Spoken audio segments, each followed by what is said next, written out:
ನಮ್ಮ ಪಕ್ಷದ ತೀರ್ಮಾನ ನಿಮ್ಗೆಲ್ಲರೂ ಕೂಡ ಗೊತ್ತಿದೆ. ನಮ್ಮ ಪಕ್ಷದಿಂದ ಅಮಾನತ್ ಮಾಡಿದ್ದೀವಿ.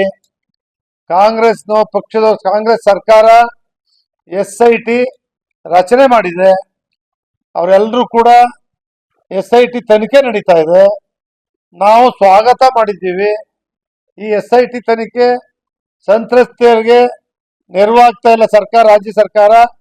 ಅದು ಅವ್ರು ಯಾರ್ಯಾರು ಅದನ್ನ ಬಿಡುಗಡೆ ಮಾಡ್ತಕ್ಕಂಥದ್ದು ಕಾರ್ಯಕ್ರಮ ತೊಡಗಿಸಿದ್ರು ಅವ್ರ ಮೇಲೆ ಕ್ರಮ ಕೈಗೊಂಡಿಲ್ಲ ಅಂತಕ್ಕಂಥ ಒಂದು ಆಗ್ರಹ ಎಲ್ಲರೂ ಕೂಡ ಮಾಡ್ತಾ ಇದ್ದಾರೆ.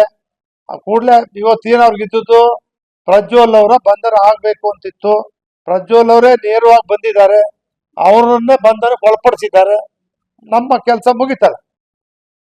ಇವೆಲ್ಲ ಪ್ರಭಾವ ಬೀರ್ತಕ್ಕಂಥ ಪ್ರಯತ್ನನ 1% ನಮ್ಮ ರಾಷ್ಟ್ರೀಯ ಅಧ್ಯಕ್ಷರಾಗಲಿ ರಾಜ್ಯಾಧ್ಯಕ್ಷರಾಗಲಿ ನಮ್ಮ ಪಕ್ಷದ ನಾಯಕರುಗಳಾಗ್ಲಿ ಯಾರು ಕೂಡ ಮಾಡಲಿಲ್ಲ. ಪ್ರಥಮದಿಂದನೇ ನಮ್ಮ HD ಕುಮಾರಸ್ವಾಮಿ ಅವರು ನಮ್ಮ ನಾಯಕರು ಹೇಳಿದ್ರು, ತಪ್ಪಿತಸ್ಥರಿಗೆ ಶಿಕ್ಷೆ ಆಗಬೇಕು, ಉಪ್ಪು ತಿಂದವರು ನೀರು ಕುಡಿಯಬೇಕು ಅನ್ನೋದನ್ನ ಹೇಳಿದ್ದಾರೆ.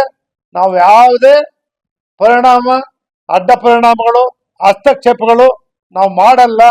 ನಿಮಗೆ ಮುಕ್ತವಾಗಿ ಅವಕಾಶ ಕೊಟ್ಟಿದ್ದೀವಿ, ನ್ಯಾಯಯುತವಾಗಿ ತನಿಖೆ ಮಾಡಬೇಕು, ಅನ್ಯಾಯ ಆಗಿರೋದ್ರ ನ್ಯಾಯ ಕೊಡಬೇಕು ಅಂತಕ್ಕಂಥದ್ದನ್ನ ಹೇಳಿದೆ ಅಲ್ವಾ. ಆ ಪ್ರತಿಭೆ ನೀವು ಹೇಳಿದ್ರಲ್ಲ, ಅವ್ರು ಹೇಳಿರೋದು 2 ಬಂಧನ ಆಗ್ಬೇಕು. ಬಂಧನ ಆಯ್ತು. ಇನ್ನೊಂದು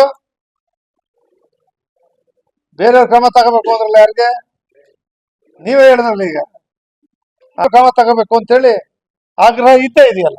ಯಾರು ತಪ್ಪಿತಸ್ಥರಿದ್ದಾರೆ ಇದರಲ್ಲಿ ಅವರೆಲ್ಲರ ಮೇಲೆ ಕ್ರಮ ಕೈಗೊಳ್ಬೇಕು ಅಂತಕ್ಕಂಥದ್ದಿದೆ, ಅದು ಆಗ್ಬೇಕು.